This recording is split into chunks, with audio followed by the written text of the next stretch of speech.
الحمد لله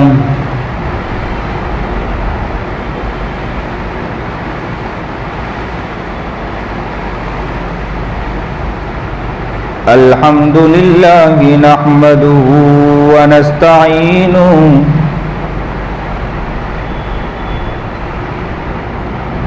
ونستغفره ونؤمن به ونتوكل عليه ونعوذ بالله من شرور أنفسنا ومن سيئات أعمالنا من يهده الله فلا مضل له ومن يضلله فلا هادي له ونشهد أن لا إله إلا الله وحده لا شريك له ولا نذير له ولا وزير له ولا مشير له ولا معين له وصل على سيد الرسل وخاتم الأنبياء المبعوث إلى كافة الناس بشيرا ونذيرا وداعيا إلى الله بإذنه وسراجا منيرا أما بعد فأعوذ بالله من الشيطان الرجيم بسم الله الرحمن الرحيم إن الدين عند الله الإسلام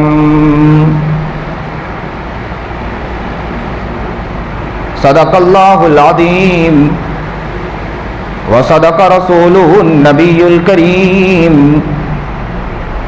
صدق الله العظيم وصدق رسوله النبي الكريم صدق الله العظيم وصدق رسوله النبي الكريم ونحن على ذلك من الشاهدين والشاكرين والحمد لله رب العالمين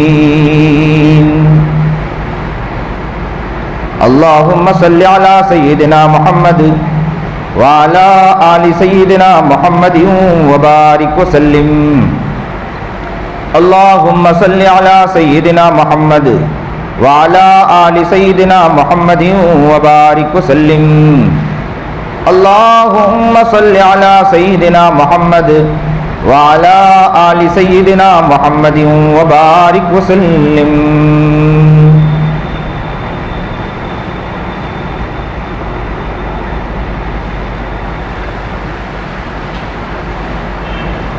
واجب الاحترام قابل ست تکریم بزرگان محترم،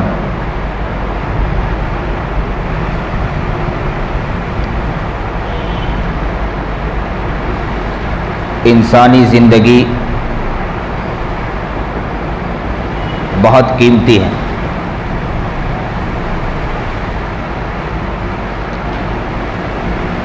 اللہ رب العزت کی طرف سے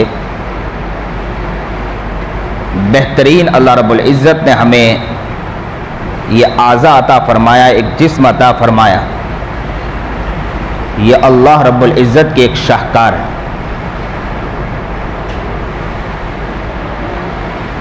ان اعضاء کی طرف آپ اگر توجہ کریں، یہ اعضاء ہر اعتبار سے مختلف ہیں۔ ایک عضو دوسرے عضو سے مختلف،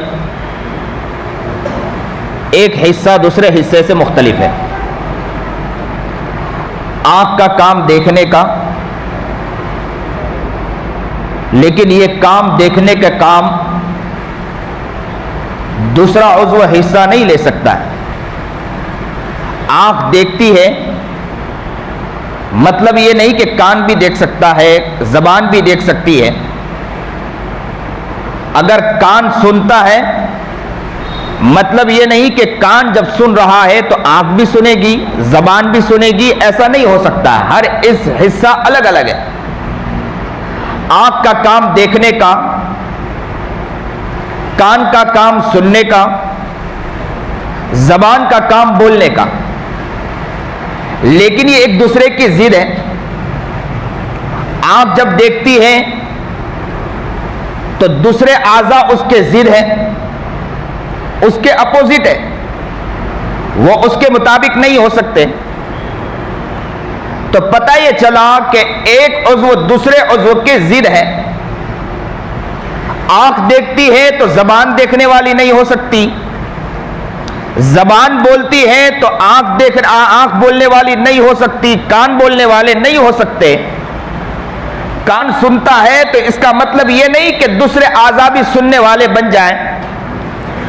پتہ یہ چلا کہ ایک دوسرے کی ضد ہے، لیکن ان سب اعضاء کے اندر آپ دیکھیں کہ ان کو جوڑنے والی ایک چیز اللہ رب العزت نے ہمیں بہترین نعمت عطا فرمائی ہے، وہ نعمت ہے روح۔ روح کے مل جانے کی وجہ سے یہ سارے اعضاء ایک ساتھ مل جاتے ہیں، یہ اعضاء کا جوڑ ہو جاتا ہے۔ اگر روح نہ ملے تو یہ اعضاء کا جوڑ نہیں ہوگا، یہ اعضاء اپنی جگہ یوں سمجھو کہ کوئی کام کا نہیں، وہ اسی طرح پڑا رہ جائے گا، اس کا کوئی کام نہیں، اعضاء اپنی جگہ رہے گا۔ روح آنے کے بعد ہر چیز کو جوڑ دیتا ہے۔ بدن میں روح آنکھ دیکھتی، بدن میں روح زبان بولتی، بدن میں روح کان سنتا، بدن میں روح ہاتھ ہلتے، بدن میں روح پیر ہلتا، بدن میں روح بدن کا ایک ایک حصہ ہلتا رہتا ہے۔ اگر یہ روح ختم ہو جائے تو حصہ ختم ہو جائے گا۔ یہ روح ختم، آنکھوں کا دیکھنا ختم، یہ روح ختم، کان کا سننا ختم، یہ روح ختم، زبان کا بولنا ختم، یہ روح ختم، بدن کا ایک ایک حصے کا اپنی جگہ ہلنا ختم ہو جائے گا۔ پتہ یہ چلا کہ روح آنے کے بعد ہر حصے کو ملا کے رکھتا ہے۔ اگر یہ روح نہ ہو تو ہر حصہ اپنی جگہ پر کوئی کام کا نہیں، ہر چیز دھڑا کا دھڑا رہ جائے گا۔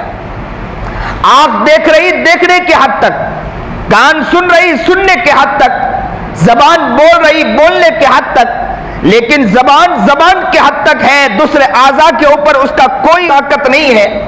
کان کے حد تک، اس کو دوسرے حد تک کے طاقت نہیں ہے۔ لیکن روح جب آتی ہے تو روح آنے کے بعد سارے حصے کو ایک جت کر دیتی ہے، ایک جوڑ بنا دیتی ہے۔ روح آنے کے بعد سب کے اندر طاقت مل جاتی ہے، روح نکل گئی تو طاقت ختم ہو جاتی ہے۔ آپ دیکھیں جب تک انسان کے اندر روح، آنکھ بیمار ہو تو ایسا نہیں کہ بدن کا ایک ہی حصہ تڑپتا ہے۔ آنکھ کے درد ہونے کی وجہ سے بدن کا دوسرا حصہ یہ کہے کہ میں تو نہیں جاؤں گا، بلکہ یہ ہوتا ہے کہ آنکھ کی تکلیف کی وجہ سے انسان یہ کہتا ہے کہ اب میں ڈاکٹر کے پاس جاؤں، تو بدن کے دوسرے حصے مخالفت نہیں کرتے۔ کان میں درد ہو، بدن کا دوسرا حصہ مخالفت نہیں کرے گا۔ کیوں مخالفت نہیں کرے گا؟ اس لیے مخالفت نہیں کرے گا کہ اسے معلوم ہے کہ اگر میں مخالفت کروں گا تو مجھے ہی تکلیف ہے۔ تو پتہ یہ چلا کہ روح نے سب کو ایک ساتھ جوڑ کے رکھ دیا ہے۔ روح کے جڑنے کی وجہ سے اعضاء جڑے رہتے ہیں، روح کے نہ جڑنے کی وجہ سے اعضاء جڑے نہیں رہتے۔ اب یہاں سے ایک بات سمجھتے چلیں کہ آنکھ کا کام دیکھنے کا، دوسرے اعضاء اس کو نہیں اختیار کر سکتے۔ زبان کا کام بولنے کا، دوسرا عضو بول نہیں سکتا ہے۔ کان کا کام سننے کا، دوسرا عضو نہیں سن سکتا ہے۔ لیکن ان سب کو جوڑ کے رکھا ہے، روح نے جوڑ رکھا ہے۔ روح نہیں تو اعضاء ختم ہو جاتے ہیں۔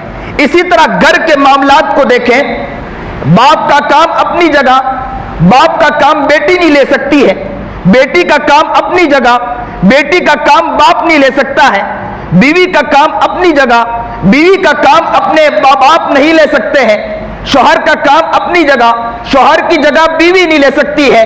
اسی طرح گھر کے ایک ایک افراد ہیں، بچوں کا کام بچے کی جگہ، بیٹے کا کام باپ نہیں لے سکتا ہے۔ گھر کے اندر جتنے بندے موجود، بہن ہے، بہن کا کام بھائی نہیں لے سکتا ہے۔ تو ہر آدمی الگ الگ ہے، اب ان سب کو جوڑنے کے لیے اللہ رب العزت نے بہترین چیز ہمیں عطا فرمائی ہے. جس طرح جسم کو جوڑنے کے لیے آنکھ کو طاقت ملے گی جب روح ہوگی، زبان کو طاقت ملے گی جب روح ہوگی، کان کو طاقت ملے گی جب روح ہوگی، بدن کے ایک ایک حصے کو طاقت ملے گی جب روح ہوگی، اسی طرح باپ، اسی طرح بھائی، اسی طرح بہن، اسی طرح گھر کے ایک ایک افراد کو جوڑنے کے لیے ایک طاقت ہے. اگر اس طاقت کو انسان اختیار کر لے کبھی وہ پریشان نہیں ہو سکتا. لیکن انسان جو پریشان ہے وہ پریشانی کا مادہ یہ ہے کہ وہ اصل چیز کو سمجھتا نہیں ہے. اصل چیز کو اگر وہ سمجھ لے، اصل چیز کو اپنی زندگی میں لے لے، اپنی زندگی میں اتار لے، کبھی وہ پریشان نہیں رہے گا. اب وہ کیا چیز ہے کہ جس کی وجہ سے انسان پریشانی ختم کر دے؟ وہ کیا چیز ہے جس کی وجہ سے گھر میں جوڑ پیدا ہو جائے؟ وہ کیا چیز ہے جس کی وجہ سے جس طرح جسم کے اندر روح آئے سب چیز کو طاقت مل جاتی ہے؟ روح کے بغیر طاقت نہیں. اسی طرح گھر کے اندر ایک ایک افراد کو جوڑنا ہو تو وہ طاقت مل جائے تو کام کرنا آسان، وہ طاقت نہیں تو کام کرنا مشکل ہے. اب وہ طاقت کیا ہے؟ اس طاقت کو سمجھنے کی ضرورت، جسم کے اندر روح جتنا ضروری ہے، روح کے بغیر جسم کا چلنا مشکل، روح کے بغیر ایک ایک چیز کا حصہ ہلنا مشکل ہے، روح کے بغیر ایک ایک کام کرنا مشکل ہے. روح اگر نکل گئی تو آنکھوں کے اندر آپریشن آپ کریں، روح نکلنے کی وجہ سے آنکھ کو آپ چیر دیں تو آنکھ کے چیرنے کی وجہ سے آپ کو تکلیف نہیں ہوگی. ایک انسان مر چکا ہے، مرنے کے بعد آپ اس کے گال کو یا اس کے رخسار کو آپ چیر دیں یا اس کے کان کو چیر دیں، آپ کو کوئی تکلیف نہیں ہونے والی، اس لیے کہ روح نکل چکی ہے. جب تک روح تھی انسان کے بدن کے ایک ایک حصے میں تکلیف ہوئی، جب روح نکل گئی تکلیف ختم ہو گئی. اسی طرح باپ ہے اپنی جگہ الگ، بہن ہے اپنی جگہ الگ، بھائی ہے اپنی جگہ الگ، بیٹی ہے اپنی جگہ الگ. ان سب کو جوڑنے کے لیے ایک چیز ہے، وہ ہے دین اسلام. اگر دین اسلام کو اپنی زندگی میں مضبوطی سے انسان اگر پکڑ لے تو گھر کے اندر جس طرح جسم کے اندر روح طاقت پہنچاتی ہے، اسی طرح انسان دین اسلام کو پکڑ لے، گھر کا ماحول سازگار ہوتا چلا جائے گا. گھر میں پریشانی، گھر میں حالات، گھر میں تکلیف، دین اسلام کے چھٹنے کی وجہ سے گھر میں پریشانی. ایک انسان کاروبار کرتا ہے، آپ دیکھیں تعجب لگے گا آپ کو کہ سیٹ ہے، سیٹ کی جگہ کوئی نہیں لے سکتا، مزدور ہے، مزدور کی جگہ کوئی نہیں لے سکتا ہے. لیکن ان سب کو جوڑنے کے لیے دین اسلام ہے. دین اسلام کو انسان مضبوطی سے پکڑ لے، انسان کے اوپر سے حالات ختم ہو جائیں گے. آپ چلے مدرسے کے اندر، محتمیم اپنی جگہ الگ، استاد اپنی جگہ الگ، شاگرد اپنی جگہ الگ، نوکر اپنی جگہ الگ، کارکنان اپنی جگہ الگ ہیں. ہر آدمی ایک دوسرے کا حصہ تو نہیں لے سکتے ہیں. جس طرح آنکھ کا حصہ زبان نہیں لے سکتی، زبان کا حصہ کان نہیں لے سکتا ہے، اسی طرح یوں سمجھو کہ اگر مدرسے کے اندر ہیں یہ سارے ایک ساتھ جڑ نہیں سکتے، لیکن ان سب کو جوڑنے کے لیے دین اسلام ہے. دین اسلام پر اگر انسان آ جائے تو ہر شخص جڑتا چلا جائے گا.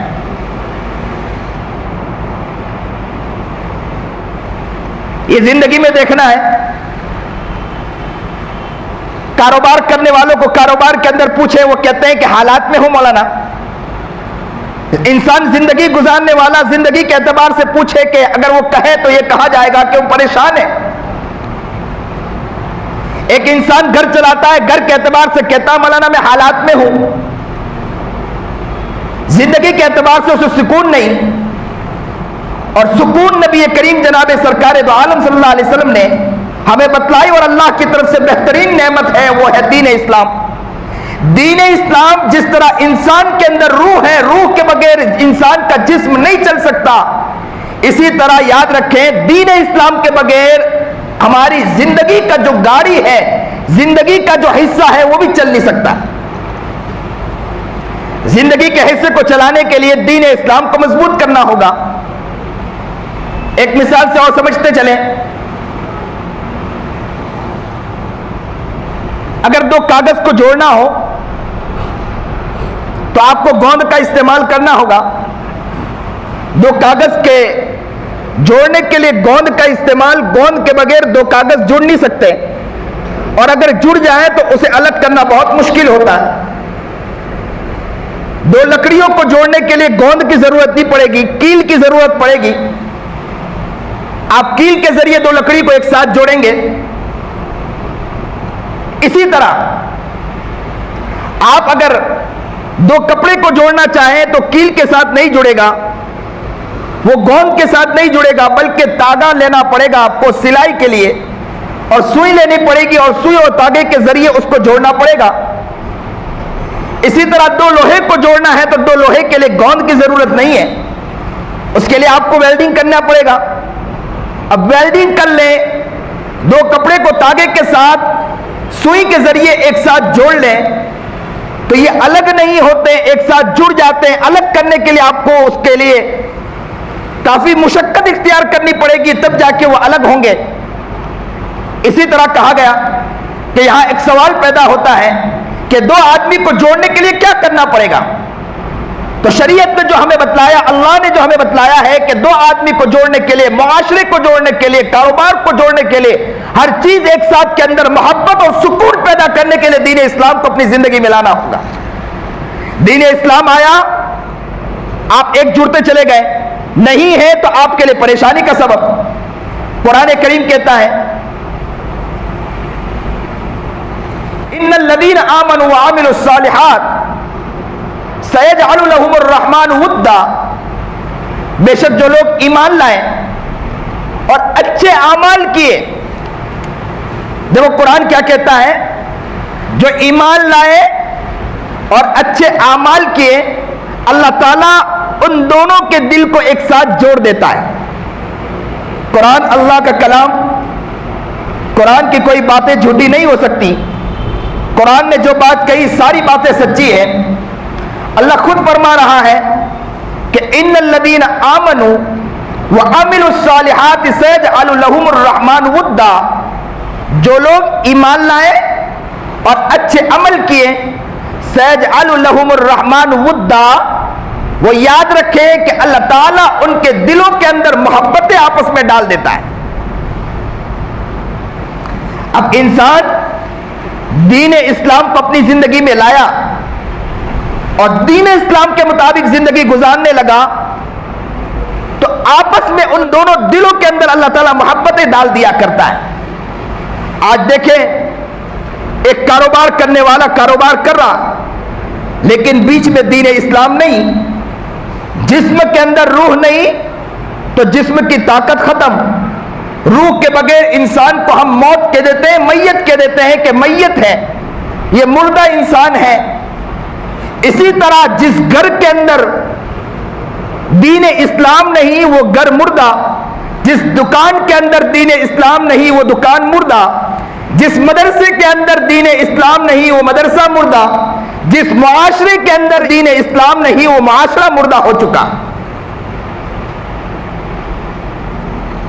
ان سب کو جوڑنے کے لیے اللہ تعالیٰ نے ہمیں جو دیا ہے وہ دین اسلام دیا۔ دین اسلام ایک ایسی پیاری چیز، جب یہ زندگی میں آتی ہے تو انسان لوگوں کو خوش کرنے کی فکر میں رہتا ہے۔ امام ابو حنیفہ رحمۃ اللہ علیہ کاروبار بہترین تاجر تھے، کپڑوں کا ان کا تجارت تھی، اور دین اسلام پر مضبوطی سے امام ابو حنیفہ رحمۃ اللہ علیہ جمے ہوئے تھے۔ اللہ تعالیٰ سے ہم دعا کریں کہ اللہ تعالیٰ ان کا دین کا وہ ذرہ، اسلام کا وہ ذرہ، ایمانیت کا وہ ذرہ اللہ ہمیں بھی عطا فرمائے۔ کیا وہ جذبہ تھا، کیا وہ تڑپنا تھا۔ بہترین تاجر تھے، بڑے مالدار تھے، لیکن کام ان کا بالکل الگ تھا۔ ایک مرتبہ دکان کھولا، دوپہر کا وقت تھا، اچانک دکان کو بند کر دیا انہوں نے۔ دوپہر کے وقت میں دکان کو بند کیا۔ کسی نے کہا کہ حضرت دکان آپ نے بند کر دی، تو کہا کہ بارش کا موسم ہو گیا ہے، اندھیرا چھا گیا ہے۔ تو کہا کہ حضرت ابھی تو بارش تو ہو نہیں رہی ہے۔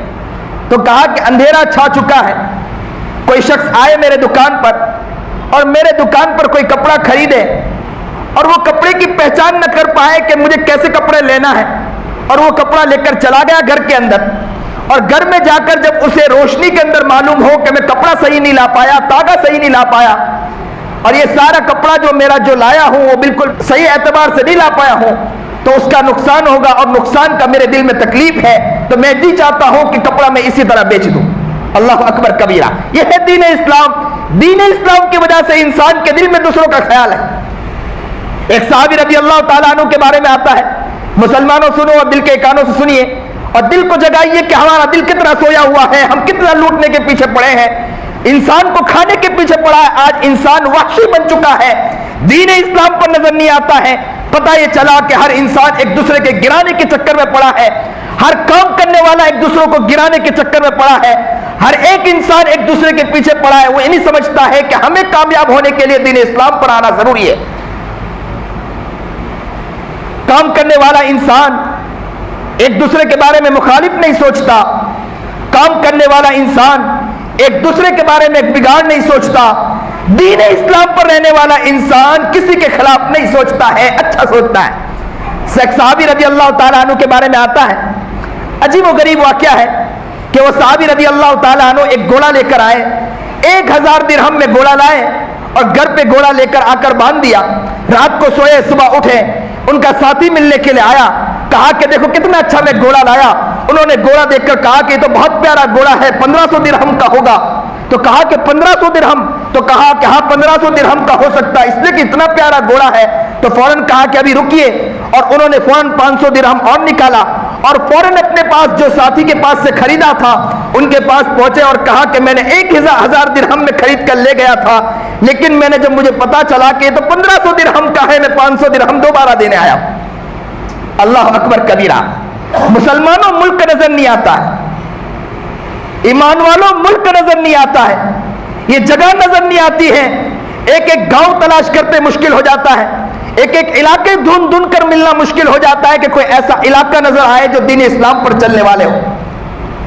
آج خونخوار بیڑیے بن چکے ہیں، ہر شخص ایک دوسرے کو لوٹنے کے پیچھے پڑے ہیں، ہر شخص ایک دوسرے کی عزت کی دھجیاں اڑانے کے پیچھے پڑا ہے، ہر شخص یہ پیچھے پڑا ہے کہ ماں کی عزت کی دھجیاں اڑائے، کوئی باپ کی عزت کی دھجیاں اڑانے کے پیچھے پڑا ہے، کوئی بھائی کی عزت کی دھجیاں اڑانے کے پیچھے پڑا ہے، کوئی بہن کی عزت کی دھجیاں اڑانے کے پیچھے پڑا ہے، کوئی دکان میں چل رہا ہے، دکان کے کاروبار کے اندر ایک دوسرے کے گرانے کے پیچھے پڑا ہے، ہر شخص ایک دوسرے کے پیچھے پڑا ہے، کوئی دین اسلام پر چلنے کے لیے تیار نہیں۔ دین اسلام پر چلنے والا انسان وہ ہوتا ہے جس طرح جسم کے اندر روح ہے، روح کو نکال دیا جائے تو جسم کا کوئی حیثیت، جسم کی کوئی حیثیت باقی نہیں رہتی، جسم مردہ ہو جاتا ہے، اسی طرح دین اسلام کو اگر زندگی سے نکال دیا جائے معاشرہ تباہ ہو جاتا ہے، وہ معاشرہ مردہ کہلایا جائے گا، مکان نہیں رہے گا، مکان مردہ کہلائے گا، کاروبار نہیں رہے گا، کاروبار مردہ کہلائے گا، گھر نہیں رہے گا، گھر مردہ کہلائے گا۔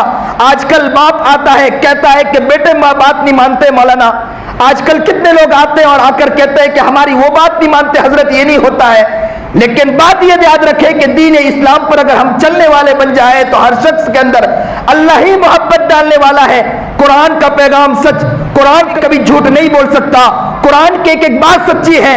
قرآن نے کہا کہ ان الدین عند اللہ الاسلام، اور قرآن کہتا ہے کہ ان الذین آمنوا وعملوا الصالحات سیجعل لهم الرحمن ودا۔ جو انسان ایمان لایا اور عمل صالح کیا تو یاد رکھو کہ عمل صالح کرنے کی وجہ سے اللہ ایک دوسرے کے اندر محبت پیدا کر دے گا، اور جب اللہ محبت پیدا کرے گا تو دنیا کی کوئی طاقت ہمارے اندر سے محبت کو نکال نہیں سکتی ہے۔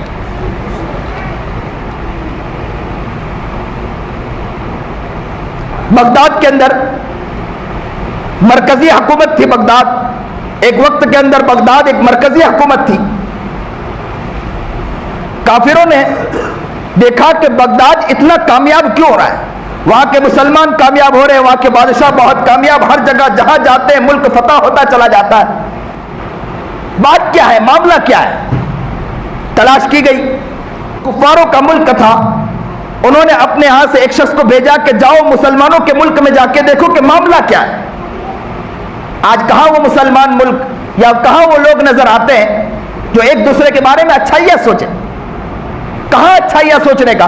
ہر شخص نیگیٹو میں پڑا ہے، کسی کے دماغ میں پوزیٹو نہیں، کوئی مثبت سوچ کا حامل نظر نہیں آتا ہے۔ مقتدی ہے تو امام کے مخالف، امام ہے تو مقتدی کے مخالف، مؤذن ہے تو مقتدی کے مخالف، مقتدی ہے تو وہ اس کے مخالف، ایک دوسرے کے مخالف ذہنیت سب کی گندی ہے. وہ یہ سوچتا نہیں ہے کہ ہمیں دین اسلام پر آنا ہے اور ہمیں ایک دوسرے کے لیے اچھا بننا ہے. اب جب کہا جاتا ہے کہ ایک دوسرے کے لیے اچھا بننا ہے تو کہتے ہیں کہ مولانا سامنے والا اچھا نہیں بن پاتا, ہم کیسے اچھا بنیں گے؟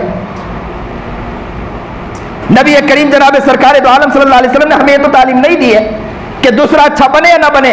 پورے علاقے کے اندر مکہ المکرمہ میں نبی علیہ السلام نے اپنے آپ کو پورے مکہ المکرمہ میں ماڈل بنا کر پیش کیا. لوگوں نے کہا کہ ہم نے کبھی دیکھا نہیں اس شخص کو, کبھی غلط نہیں دیکھا, غلط کام کرتے نہیں دیکھا, ہم اس کے بارے میں بری گواہی کیسے دیں گے؟ آج کوئی علاقہ ہے جس علاقے کے اندر جا کے دیکھے کہ مسلمانوں کا حال اچھا ہو, ایک دوسرے کے بارے میں اچھا سوچتا ہو, ایک دوسرے کے بارے میں اچھا خیالات ہو؟ نہیں نظر آتا ہے. بغداد کے اندر وہ کافر پہنچا اور پہنچنے کے اندر ایک ہوٹل کے اندر بھوک لگی, کھانے کے لیے بیٹھ گیا. کھانے کے لیے بیٹھا, اچانک ایک شخص کو دیکھا کہ وہ بار بار اس کی طرف دکھ رہا, بار بار اس کی طرف دیکھ رہا. اس نے جیسے جلدی جلدی کھانا کھایا, اسے ایسا لگا کہ شاید ہو سکتا ہے کہ اس کو پتا چل گیا ہو کہ میں کافر ملک سے آیا ہوں, کفار کے ملک سے آیا ہوں. تو فوراً اس نے جلدی جلدی کھانا کھایا اور رقم دینے کے لیے گیا. تو کہا کہ جو آدمی سامنے والے آپ کے میز پر بیٹھا تھا وہ آپ کی رقم دے کر چلا گیا. تو کہا کہ وہ رقم دے کر چلا گیا. تو کہا کہ وہ رقم دے کر چلا گیا. اس نے مجھے یہ کہا کہ لگتا یہ ہے کہ سامنے والا جو شخص ہے وہ مسافر نظر آتا ہے, ہو سکتا ہے کہ مسافر ہے, مسافر کی وجہ سے وہ بندہ میرا مہمان ہے. نبی علیہ السلام کی حدیث ہے کہ مسافر کو مہمان بنایا کرو. مسافر نظر آتا ہے, اس لیے میں نے مہمان بنایا ہے اپنا, اور میں نے اس لیے اس کی رقم دے رہا ہوں, اور میں اس کو اس لیے بتلانے نہیں جا رہا ہوں. اگر میں بتلانے جاؤں گا تو مجھے اللہ کی طرف سے جو ثواب ملنا چاہیے مجھے ثواب نہیں ملے گا, اس لیے میں اس کو بتلاتا بھی نہیں ہوں. بس اتنا ہے کہ اس کی رقم لے لے تاکہ وہ میرا مہمان ہو جائے. اللہ اکبر کبیرہ. وہ اتنا متاثر ہوا اسلام, دین اسلام کو دیکھ کر, یہاں تک کہ وہ علاقے میں نکلا. ایک جگہ پر اسے کوئی چیز خریدنی تھی, اس دکان سے وہ چیز خریدنے لگا. جیسے ہی وہ دکان سے لینے کے لیے گیا, اس دکان سے وہ چیز مانگی, رقم پوچھی تو اس نے بتلایا کہ اتنی رقم ہے. وہ رقم اس نے دینے کے لیے تیار ہوا تو اس نے کہا کہ آپ ایسا کریں کہ سامنے والی دکان سے لے لیں. تو وہ سامنے والی دکان پر گیا اور اس نے وہ سامان خرید کر رقم عطا کی.